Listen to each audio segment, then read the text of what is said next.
What's up, guys, and welcome to the penultimate episode of season number 2 of Show Me Your Rig. We are still focusing on non-custom water-cooled builds, and we will be doing so for another, well, just one episode now, as episode number 10 will close out the season, and after that, we're going to choose a winner.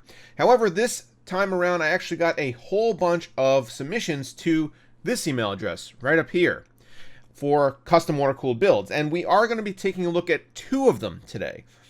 Now, just as a reminder, they're not going to be eligible to win the prize at the end of the season. However, they were just too cool to pass up, so I did want to show them to you. But I guess without further ado, let's move on and take a look at our first system. And it's going to be by Tiago. Roll that intro.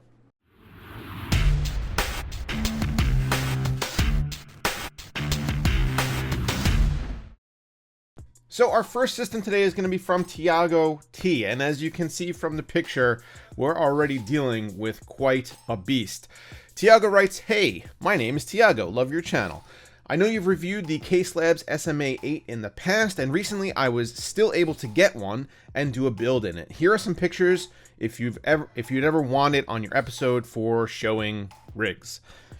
I view my build as constantly evolving progress. My goal is to reach that clean, beautiful aesthetic while also optimizing the performance and noise levels." All right, Tiago, what do you got? Looks like a Caselabs SMA-8 with an Asus Maximus 11 Formula motherboard, an i9-9900K processor, an RTX 2080, 4x8 gig kit of Corsair Dominator Platinum RGB memory. That's the new Caselabs memory. Corsair ML140 fans, an EVGA 1200 P2 power supply, cable mod cables, and water cooling parts from Hardware Labs, Aquero, EK, and Singularity. Man, well, I mean, just taking a look at it, I could tell you've put quite a bit of work in here. And, I mean, just from a cursory overview, I doubt that there's very much that we're going to be here to criticize, because anybody that puts this much work into a system and comes out with this kind of aesthetic, I would assume knows what they're doing, and I'm not here to be Debbie Downer. So just right off the bat, this is looking real sharp. I will tell you that. Now, I know that you said you in your email you wrote to me, you said that you had a system built with 2080 Ti's in SLI and you were gaming in 4K, and you went back to an RTX 2080 because. Oh, here's your cable management. Cable management in this case, very easy, but you do still have to pay some attention to it. These cable management bars come in super handy. But as far as the 2080 versus 2080 Ti goes, what you had said was you wanted to keep it simple, and you were gaming in 4K. It wasn't really doing it for you. You switched back to 1440p ultra wide with high refresh rate, and that's been much more satisfying. So good for you, man. You just know what you need, know what you want in a system, and don't necessarily have to overspend for it.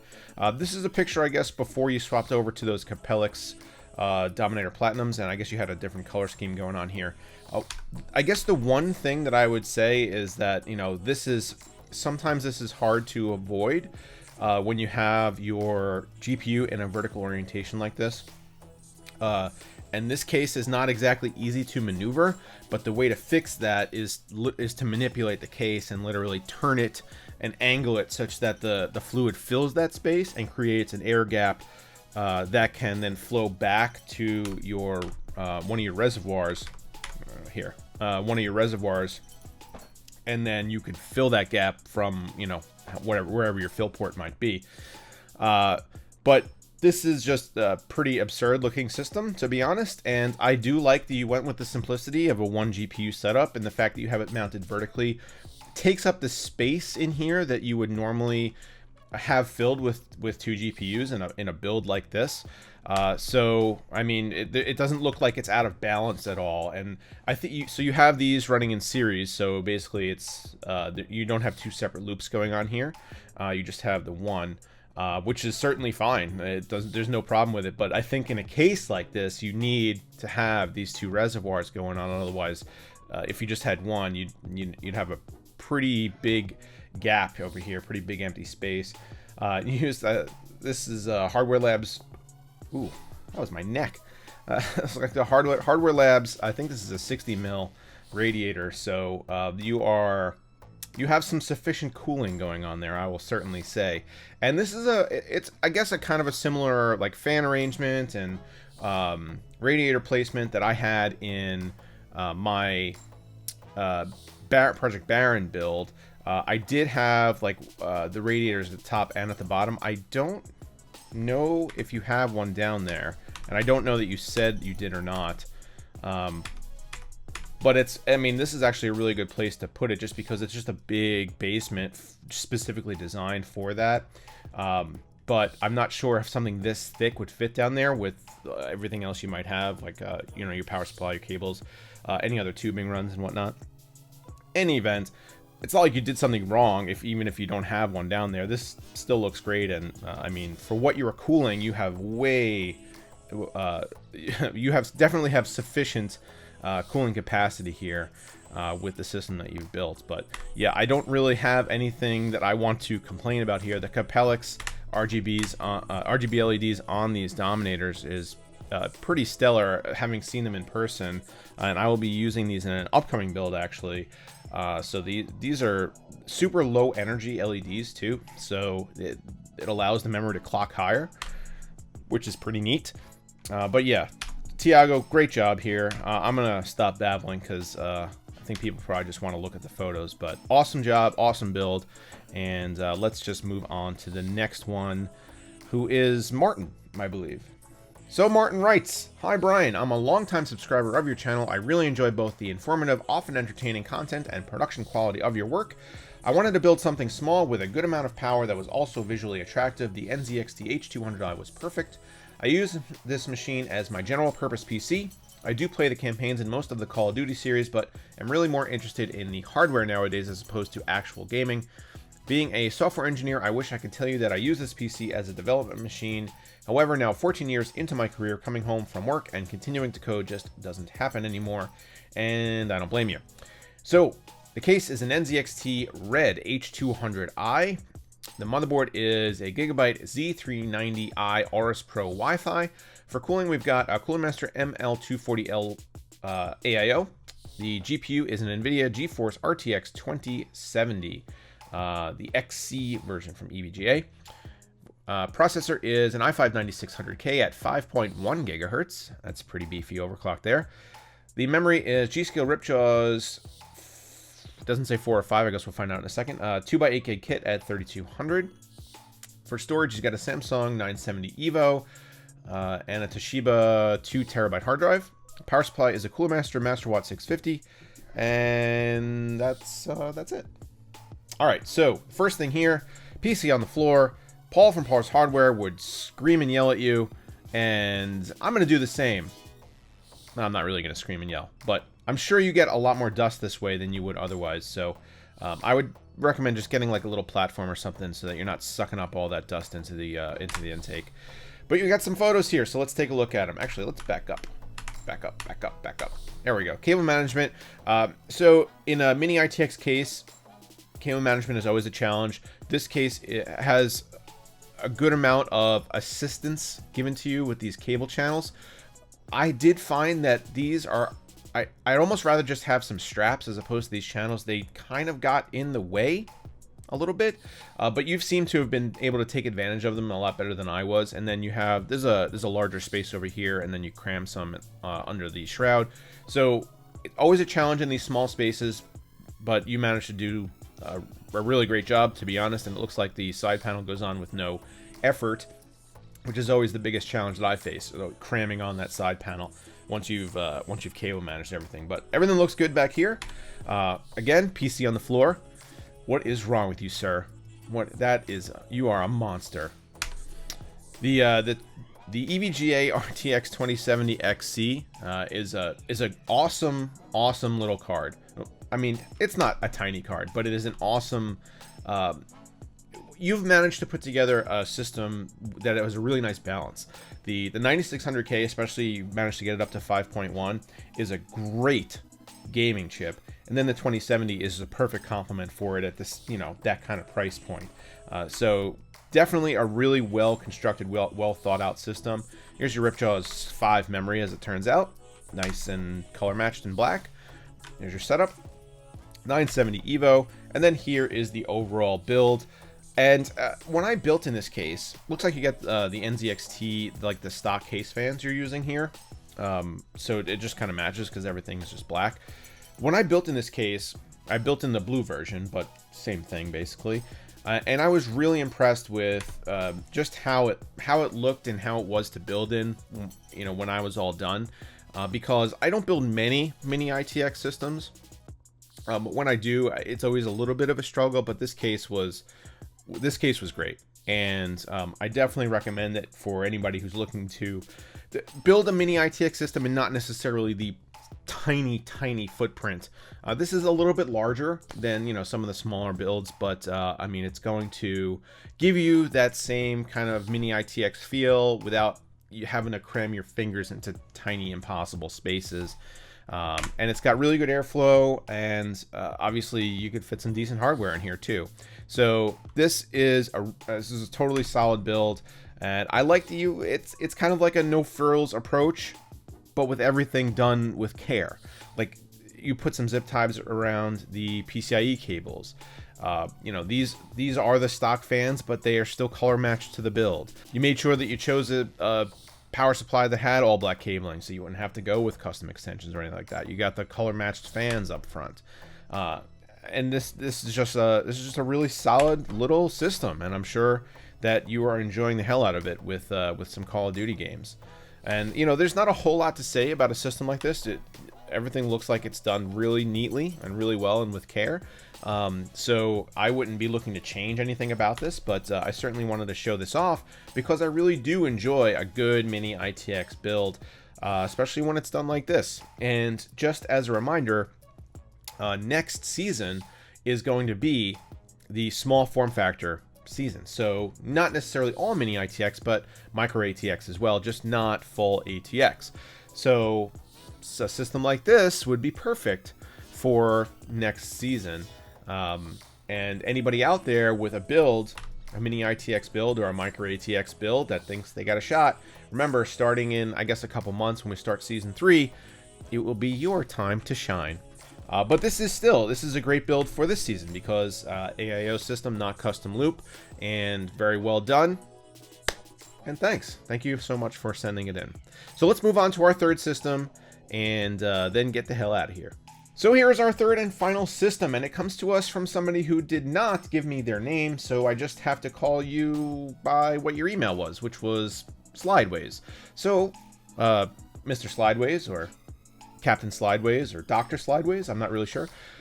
You wrote, not looking for a shout out or even to make the video, just want to know what's right and what's wrong with my first build.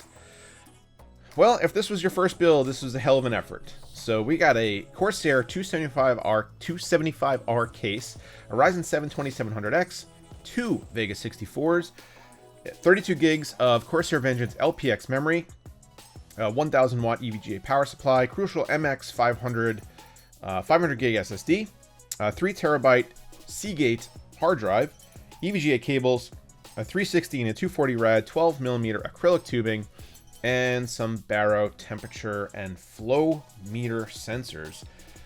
Well, that's a hell of a project to take on for your first build, but it looks like, just from this opening shot, you did a pretty good job. So let's scroll through some photos and see if we get a full-on side view. There we go. So you want me to tell you what's wrong with your build? There's not very much at all, and looks like a really awesome system crammed into what is not a very big case. The 275R does not have huge internals, is not necessarily meant for custom water cooling because there's not a lot of room to mount stuff. But you made it work with the small reservoir coming down into the separate pump, and then your tube routing looks pretty great, especially for your first shot.